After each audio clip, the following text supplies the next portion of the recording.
This week marks 10 years since the disappearance of 3 brothers from our area.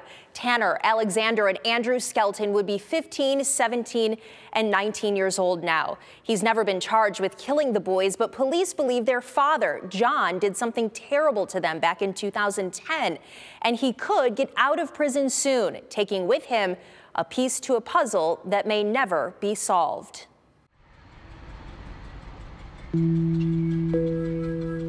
Never thought that we would still be sitting here at 10 years.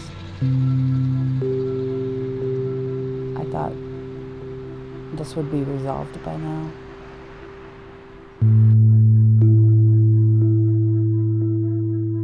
But here we are.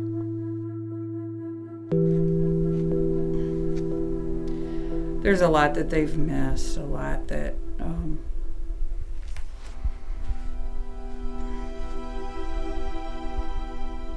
they should have been here for. Tanya Zuvers will spend another Thanksgiving without her boys. She lives every day not knowing whether they're dead or alive or will walk through the front door.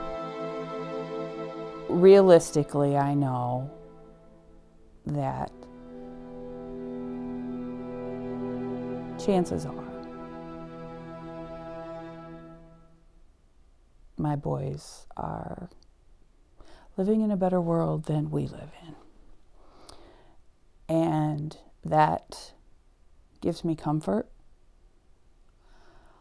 As a Christian, I know that I will be reunited with them someday.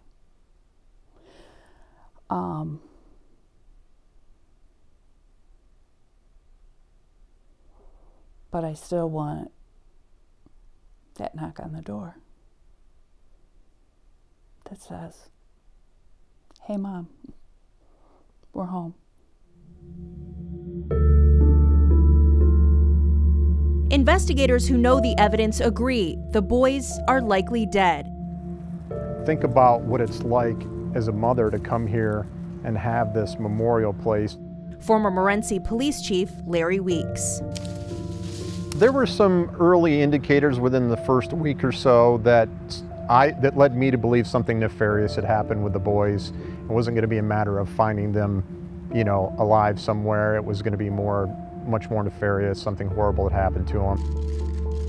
The boys' father, John Skelton, claimed he gave them to an underground group to protect them, but police never found evidence of the group. John is serving a 15-year sentence for child endangering and kidnapping, but could get released early. People in Morenci, a tight-knit, tiny town, remember the tragedy vividly. So much so, they keep the brothers' missing posters in their windows all these years later. I think if I was him, I'd be afraid to get out of prison.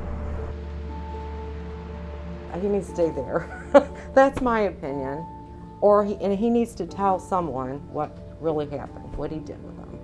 John, what did you do to your kid?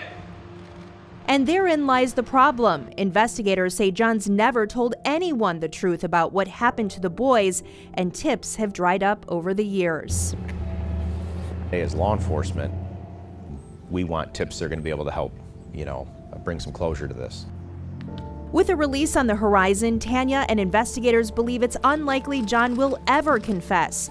So it's up to investigators to uncover more evidence to keep him behind bars.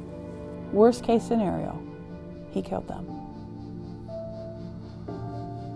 I don't know, it goes through my mind. Does he think that he's only going to do the 15 years and he's going to get out and they're never going to pursue him? I think it's there.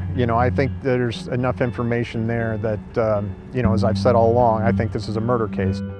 Investigators won't reveal the evidence they've collected or whether it's enough for a murder charge, but they believe the answer to this mystery still lies in where John was in his blue Dodge Caravan on Black Friday, 2010.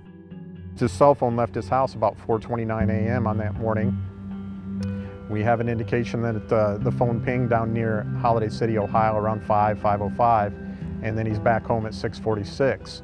So you're talking about, hour and a half or so that he's got to do whatever he wants.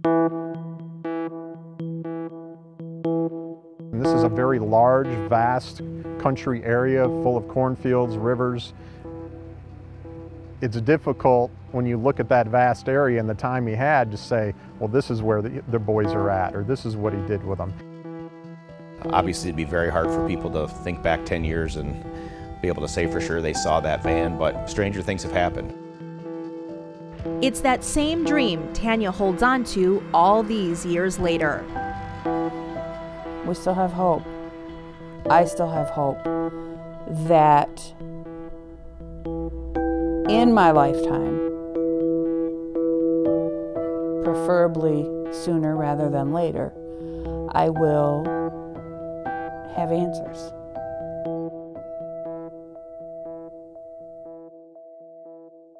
You can help Zuvers get those answers she so desperately needs. If you saw John Skelton and the boys on Thanksgiving or Black Friday of 2010, call 1-800-SPEAK-UP. I reached out to John Skelton multiple times in prison, but he didn't respond. His sentence is up in 2025, but he's eligible for parole in 2 years. If you'd like to see my full interview with Tanya Zuvers, click on this story on WTOL.com. I'm Melissa Andrews.